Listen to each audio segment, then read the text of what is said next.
এই দেখো আজকে উইরা উইরা দোকানে আইসা পড়ছি। আরে আরে কি দোকানদার দেখি লটারি সাজাচ্ছে। তরমুজ ললিপপ এই বক্সে রাখি, এবার এখানে রাখি জেট গাড়ি, এবার এই বক্সে রাখি দেই পাথর ক্যান্ডি, এই বক্সে রাখি 100 টাকা, এখানে রাখি 2 টাকা, এখানে রাখি 1 টাকা। এই দেখো কতগুলো দামি দামি জিনিস দিয়ে লটারি সাজাইলাম। দাঁড়াও দোকানদার আসতেছি। ও দোকানদার এগুলা কি আনছো? রাকিব রে আমার দোকানের নতুন লটারি। দোকানদার লটারি আমিও কাটবো, তাড়াতাড়ি তুমি আমার আইস ললি দাও। কিরে রাকিব তুই আইস ললি খাবি? দাঁড়া দিতেছি রে। এই যে নে রে আইস ললি। আহা কি মজা কি মজা, এবার আমি আইস ললি খাবো রে।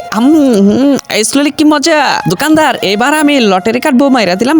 এই যে দেখো দোকানদার আমি 100 টাকা পেয়ে গেছি। এই দোকানদার আমি আরো লটারি কাটবো। এই দোকানদার দেখো আমি 1 টাকা পেয়ে গেছি গিয়া। হয়ে গেছে আমার 101 টাকা, আমি আরো কাটবো। ওই দাঁড়া তোরে আর কোনো লটারি কাটতে দেওয়া যাবে না। কোনো কিছু খাইতে চাইলে খাই এখান থেকে। দোকানদার তাহলে তুমি এক কাজ করো, আমারে তুমি 101 টাকার দামি দামি মজা দাও। কিরে 101 টাকার দামি মজা নিবি? দাঁড়া দিতেছি রে।